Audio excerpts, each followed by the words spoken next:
இப்போ வந்து திருச்சியில் அந்த காவல் குடியிருப்பு உள்ளே போயிட்டு வெட்டும் போது அதுக்கு காரணம் ஒரு போதையில் இருந்தவன் தான் அப்படி செய்ய முடியும். தன்னிலை மறந்தவன் தான் அதை செய்ய முடியும் ஒழிய ஒரு காவலர் குடியிருப்பு உள்ளே போகும்போது காவலர் குடியிருப்பு தான் போகிறோன்னு சொல்கிற அந்த அச்சம் இல்லாமல் போனதுக்கு காரணம் அவன் போதையில் இருந்தானா இல்லாட்டி ஏதாச்சும் whether was influence of drugs அப்படின்றது எனக்கு புரியல. அதனால் இது வந்து நீ பார்த்தீங்கன்னா அது ஏற்கனவே இது பண்ணியிருக்கேன்.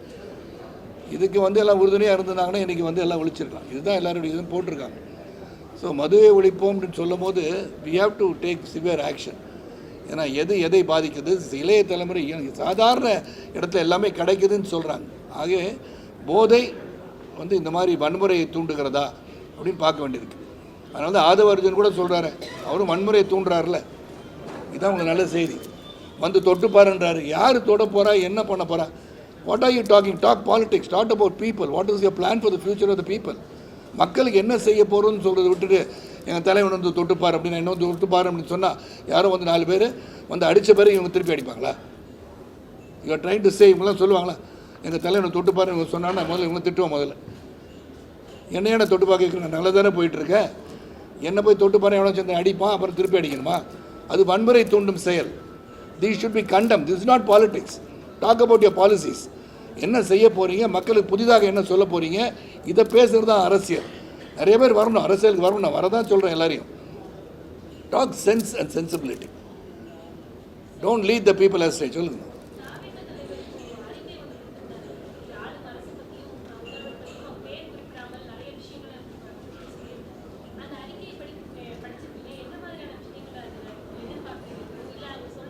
அவர் சொல்கிற விஷயம் எதுவுமே நான் வந்து பெருசாகவே எடுத்துக்கிறது இல்லைங்க.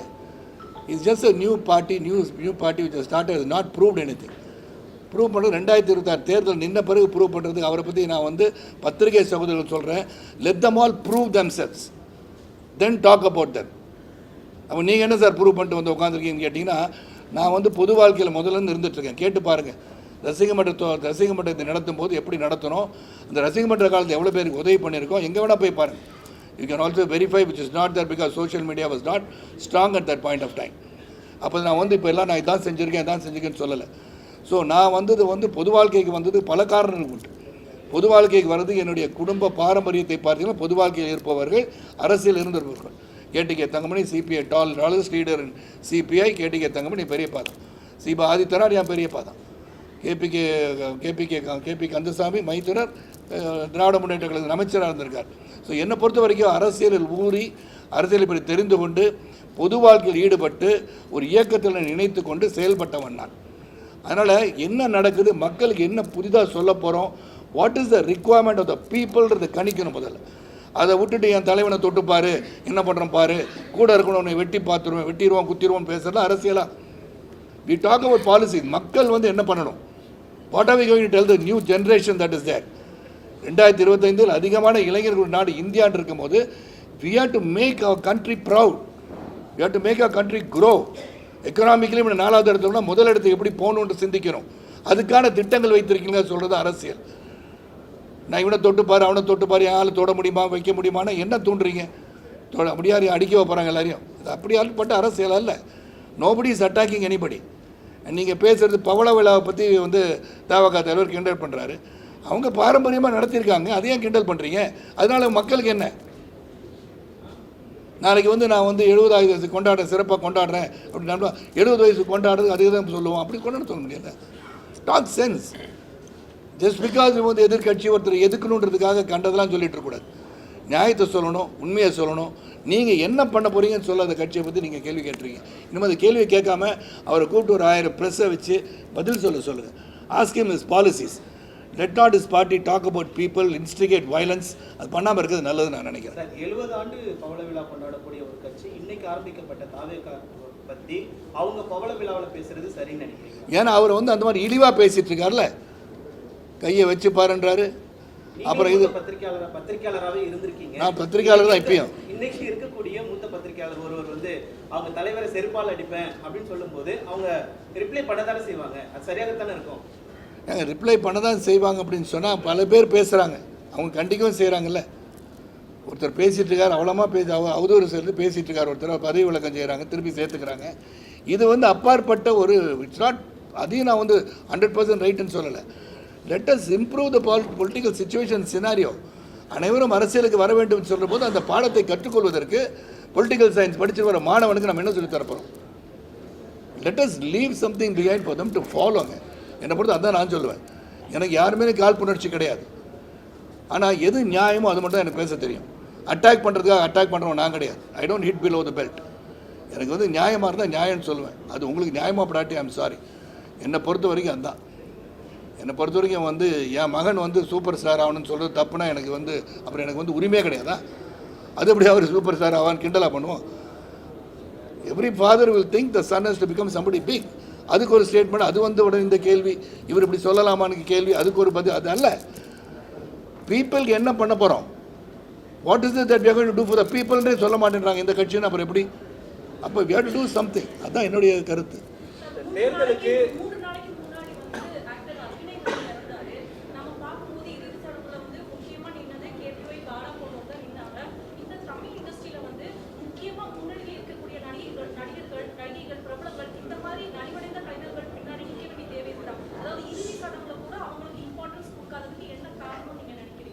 அதாவது முதல்ல இது வந்து I don't want to deviate to the whole thing. முதல்ல எனக்கு வந்து அவர் பர்சனலாக தெரியாது.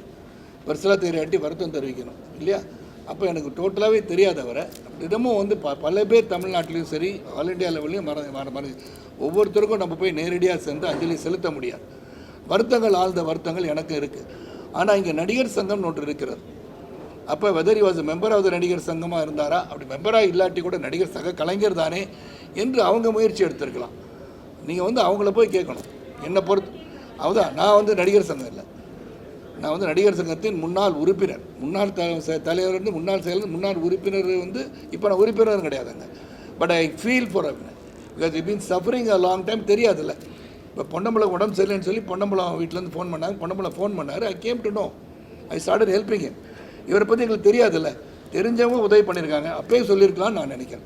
இப் Bala hut come and told me, sir இந்த மாதிரி இருக்குது சார், ஹெல்ப் பண்ணுறீங்களா, நம்ம போய் பார்க்கலாமான்னா 100% நான் போயிருப்பேன். எனக்கு தெரியாது. இறந்த பிறகு தான் செய்தியே வருது. Till then I don't know thus அபிநயன்ற ஆர்டிஸ்ட் வந்து இஸ் சஃபரிங் ஃப்ரம் கேன்சர். எனக்கு தெரியாது. பட் பல பேர் கேன்சரில் சஃபர் பண்ணுறாங்க. சொன்னால் தான் எனக்கு தெரியும். அதிமுகவை பொறுத்த வரைக்கும் அதிமுக மீது ஒரு அதீத அக்கறை கொண்டவர் சரத்குமார் அவர்கள். பல்வேறு காரணங்கள். யார் மேலே? அதிமுக மீது அக்கறை கொண்டவரா? பல்வேறு காலகட்டங்களில் அவங்களுக்கு நீங்கள் பல உதவிகள்லாம் செய்திருக்கீங்க. அப்படி இருக்கும் பொழுது இன்னைக்கு அதிமுகவில் இருந்து செங்கோட்டையன், டிடிவி தினகரன், சசிகலா அவர்கள் இவங்கெல்லாம் பிரிஞ்சு நிற்கும் பொழுது 2026 சட்டமன்ற தேர்தல் சரியாக இருக்குமா? இந்த 2026 சட்டமன்ற தேர்தல் வந்து அனைத்து இந்திய அண்ணா திராவிட முன்னேற்ற கழகம், பாரதிய ஜனதா கட்சி இணைந்து வந்து செயல்பட போகிறாங்க. இன்றைக்கி என்னதான் இருந்தாலும் கூட வந்து விலகி போகும்போது உண்மையிலே ஒரு ஒற்றுமையாக இருக்கணும்னு இன்றைக்கி நான் நினைக்கிறவன் தான். நான் வந்து I am nobody to say what should be done, என்ன ஆக்ஷன் அனைத்து இந்திய அண்ணா திராவிட முன்னேற்ற எடுக்கணும் என்னால் சொல்ல முடியாது. என்னை பொறுத்த வரைக்கும் ராமர் வந்து இறைவன் அவதாரம். ராமருக்கு அணிலும் தேவைப்பட்டது. கிஷ்கிந்தாவிலிருந்து வானர சகோதரரும் தேவைப்பட்டார்கள். ஆக அனைவரும் அரவணைத்து சென்றால் அது வெற்றிக்கு வந்து உறுதுணையாக இருக்கும் என்று நம்புகிறவனா, அது அவங்களுக்குள்ளே என்ன நடந்துச்சுன்னு எனக்கு தெரியாது. ஸோ அந்த பேசிஸ் ஆஃப் திஸ் மக்கள் பார்க்கும்போது எல்லாம் ஒற்றுமையாக இருந்தால் நல்லா இருக்குமே அப்படின்னு நீங்களும் ஆதங்கப்படுறீங்க உங்களுக்கு மனசுக்குள்ளே. அதனால் ஒற்றுமையாக இருக்கிறது நல்லது. அதே மாதிரி தான் டாக்டர் ஐயாவும் அன்புமணி அவர்களும் ஒன்றாக இருந்தால் நன்றாக இருக்கும்னு நான் நினைப்பேன். ஐ டோன்ட் வாண்ட் எனிபடி யாரையும் உடைச்சு பார்க்கணும், பிரித்து பார்க்கணும்னு எண்ணம் எனக்கு கிடையாது. பாஜக சொல்லி தான் கூட்டணி, அதாவது பாஜக சொல்லி தான் இந்த ஒருங்கிணைப்பு பணியை முன்னெடுத்தேன் அப்படின்னு செங்கோட்டையன் சொல்றாரு. இதே போலதான் முன்னாடி ஓபிஎஸும் அவர்களும் சொல்லியிருந்தாரு. டிடிவி தினகரன் அதை தான் சொல்லிட்டு இருந்தாரு. ஆனா சொல்லிட்டு இருக்க எல்லாருமே அதிமுக இருந்து வெளியில இருக்காங்க, பாஜக இருந்து வெளியே வந்துட்டாங்க. இது பாஜகவை நம்பி அவர்கள் பேச்சை கேட்டவர்கள் இன்றைக்கு தனித்தனியா நிக்கிறாங்கன்ற மாதிரியான ஒரு பிம்பம். இல்லை, அவங்க வந்து அவங்க சொல்லி தான் செய்கிறாங்கன்றது திருப்படி அதே தான் முதல்ல சொன்னது தான் பதில். அதாவது கண்ணால் பார்ப்பது போய் காதால் கேட்பது போய் தீர விசாரிப்பது. அவங்க சொன்னாங்களான்னு நமக்கு தெரியாதுல்ல. யார் யாருக்கு கட்டளை இட்டால் அது அவங்க சொல்கிறாங்க. But whether they hut set, நீங்கள் சொன்ன எனக்கு so sir mister X sir told me இதை போய் பண்ணுங்கன்னு சொன்னாங்கன்னு சொன்னால் அப்போ அவங்க சொல்லலாம். அந்த கோர்ட் இல்லாமல் அவங்க சொன்னதை தான் அவங்க செஞ்சோன்னு சொல்லும் போது இட் ஜஸ்ட் ஒரு மாதிரி ஏதோ அவங்க அவங்களுடைய ஆதங்கத்தை சொல்கிற மாதிரி இருக்குல்ல. அவங்க சொல்லி தான் சொல்கிறாங்கன்னு எனக்கு தெரியல. நீங்கள் எதுவும் கேட்குறீங்க?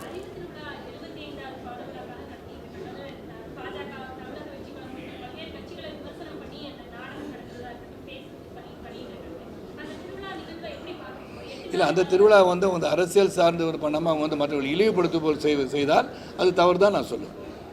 அவங்க வந்து அவங்களுடைய சாதனைகளை சொல்லி கொண்டு சென்றால் சிறப்பாக இருக்கிறவங்களே மற்ற வெளிப்படுத்துறதுக்காக ஒரு விழாவை எடுக்கக்கூடாது நான் நினைப்பேன். மாற்றுக் கட்சியிலிருந்து வந்த பல முக்கிய நிர்வாகிகளுக்கெல்லாம் பாஜக ஒரு முக்கிய பொறுப்புகள்லாம் வழங்கிட்டு இருக்காங்க. நீங்க ஒரு கட்சியை கலைச்சிட்டு பாஜக இணைஞ்சிருந்தீங்க. உங்களுக்கான அந்த பொறுப்புகள் எப்போ எதிர்பார்க்கலாம்? என்ன மாதிரியான பொறுப்புகள் எதிர்பார்க்கலாம்? எனக்கு வந்து நான் ஏற்கனவே ஒரு தடவை சொல்லிட்டேன், நான் பொறுப்புகளை எண்ணி பொறுப்புகளுக்காக வந்தவன் கிடையாது. நேஷ்னல் ஸ்ட்ரீமில் இருக்கணும்னு வந்துட்டேன். இப்போ வந்து நேஷ்னல் பிரசிடெண்ட் வந்து இன்னும் அவங்க இன்னும் தேர்ந்தெடுக்கலை. இப்போ பீகார் தேர்தல் நாளைக்கு வந்து ரிசல்ட் வந்துடும். வந்த பிறகு வந்து maybe they will appoint national president வந்த பிறகு தான் they will can appoint people. அதனால் I am waiting for it. இப்போ இங்கே இருக்கிற எல்லாருக்கும் மாநில பொறுப்பு தந்திருக்காங்க, மாவட்ட பொறுப்பு தந்திருக்காங்க, மண்டல பொறுப்பு தந்திருக்காங்க. So that shows their inclination to give my office பேருக்கு எங்கள் கூட வந்து சேர்ந்தவங்களுக்கு மதிப்பும் மரியாதையும் இருக்கிறது என்று நிரூபித்திருக்கிறாங்க. பெண்களுக்கு எதிரான குற்றச்சாட்டுகள் அதிகரிச்சிருக்கிறதா எதிர்கட்சிகள் குற்றச்சாட்டு இந்த கோவை சம்பவம் உள்ளிட்ட பல சம்பவங்களில் அந்த பாதிக்கப்பட்ட பெண்களையே ஒன்றா சித்தரித்து பலர் பேசுகிறாங்க. அதை நீங்கள் எப்படி பண்ணுங்க? அதாவது ஏற்கனவே வந்து அதுக்கு ஒன்றே சுட்டு பிடிச்சிட்டாங்க 3 பேரை. ஸோ துரிதமாக செயல்பட்டிருக்கிறார்கள். இது வந்து ஜென்ரலைஸ் பண்ண முடியாது. என்னை பொறுத்த வரைக்கும் குற்றங்கள் நடைபெறுவதற்கு மூல காரணம் என்னென்னு பார்க்கணும். இந்த மாதிரி செயல்கள் நடக்கும் முதல்ல சொன்னதான் பதில். ஏன்னா தன்னிலை மறந்து சிலர் செயல்படுறாங்கன்னு தான் சொல்கிறேன். That means we have to control. அது எதனால் இதெல்லாம் உருவாகுது, இந்த எண்ணம் எங்கேருந்து வருகிறது பார்க்கும்போது போதை போதை போதை என்று தான் சொல்கிறேன். ஏன்னா ஒரு வண்டியில் உட்காந்து பேசிகிட்டு இருக்கவங்கள அது வந்து தனியாக ஏதோ ஒரு இடத்துல காட்டு பக்கத்தில் இருந்தால் கூட நீ போய் கண்ணாடி உடைச்சி அவங்கள மிரட்டி தூக்கிட்டு போகிற அளவுக்கு இருந்தால் அதுக்கு காரணம் வந்து அவங்களுக்கு இருக்க அந்த தன்னிலை மறந்து இருக்கிற நிலையில் அது செய்கிறார்கள். அப்போ தன்னிலை மறப்பது போதையோ இல்லாட்டி குடிப்பழக்கமும் போதையும் இல்லாட்டி இன்றைக்கி இருக்கிற ஏதேதோ சொல்கிறாங்க பேர் நமக்கே தெரிய மாட்டேங்குது, இதெல்லாம் பயன்படுத்துகிறாங்கன்னு சொல்லும்போது அதை கட்டுப்படுத்துக்கு நாம் முயற்சி செய்ய வேண்டும். கரூர் சம்பவத்திற்கு பிறகு விஜய்க்கும் இந்த தாவேகாவிற்குமான அந்த ஒரு கல சக்தி எப்படி இருக்கு, அவர்களுக்கான அந்த நம்பிக்கை குறைஞ்சிருக்குன்னு பல தரப்புல சொல்றாங்க, அதிகமா இருக்குன்னு சொல்றாங்க. உங்களுடைய இல்லை, அது நம்பிக்கையை பற்றி நான் போக விரும்பலைங்க. எனக்கு வந்து அந்த கருத்து கணிப்பெல்லாம் எனக்கு தெரியாது. ஒன்று விஷயம் நல்லாவே தெரியும். அதாவது உலகத்திலேயே நடக்காத ஒன்று நடந்திருக்கு என்று சொன்னால் இறந்த குடும்பத்தை அழைத்து வந்து பார்ப்பது வந்து ஒரு அவலமான ஒரு சூழல். நேரடியாக என்ன இருந்தாலும் போய் பார்த்துருக்கணும். Nobody can give green card to Vijay to go and visit them. உங்களை யாரும் துன்புறுத்திட போகிறதில்ல. இப்போ நானே போகிறேன். இப்போ வந்து நம்ம மக்கள் உட்காந்துருக்காங்க, பேசாதீங்கன்னு சொல்கிறேன். when you are not able to control your own people, then you are not fit to be a leader. அதனால் நீங்கள் என்ன பண்ணியிருக்கோம், நான் போகிறேன்னு சொல்லும்போது ஒருத்தர் வந்தார், அந்த போகிறார் வீட்டுக்கு வச்சுக்கோமே, let us see if we had gone there. அந்த இடத்துல போகும்போது அவங்க வந்து முன்னாடி கை கொடுக்க வந்தாங்களோ இல்லாட்டி ஃபோட்டோ எடுக்க வந்தாங்களோ, ஏய் எங்கே போய்ட்டு தெரியல அப்படின்னு சொல்ல வேண்டியதானே. Then you should have control and gone போய் இரங்கல் தெரிவிச்சிருக்கலாமே. உங்களை யாரும் துன்புறுத்த போகிறது இல்லையே. நான் 14 வீட்டுக்கு போனேன், கூட்டம் நின்று தான் செஞ்சது, கூட்டம் இருக்க தான் செஞ்சாங்க. நான் போய் பார்த்துட்டு தானே வந்தேன். நான் வந்து 1996 கூட்டத்தை பார்க்குறேன். I have gone everywhere. எங்கெல்லாம் போகணுமோ மறுபடியும் 1 டே தள்ளி போவேன். திருமணத்துக்கே சம்டைம்ஸ் வந்து தாலி கட்டின பிறகு உள்ளே போவேன். ஏன் தாலி கட்டின உள்ளே போவேன்னா, நான் போகும்போது அங்கே இருக்கிற இருந்த உறவினர் உற்றார் உறவினர்கள் பாதிக்கப்பட்டு சேருக்கு தள்ளி என்ன பார்க்க முண்டியடிச்சு வந்துடக்கூடாது, நான் வெளியே தான் தம்பி நிற்பேன், கல்யாணம் முடிஞ்சு தாலி கட்டணும் சாப்பிட போகிறாங்கன்னா உள்ளே வந்து அவன் வாழ்த்து சொல்கிறேன்லாம் சொல்லியிருக்கேன். So I organise myself. So think before you do anything and you take the blame also. It is not only போலீஸுன்னு சொல்கிறத விட நீங்கள் அந்த கூட்டத்துக்கு போகும்போது அங்கே இருக்க மக்கள் வந்து ஒரு மணி நேரமாக காத்துட்ருக்காங்களே, எப்படி இருக்கணுன்றது சிந்திச்சுட்டு போயிருக்கணும். This is my view. I am not talking about அரசியல். தேங்க்யூ.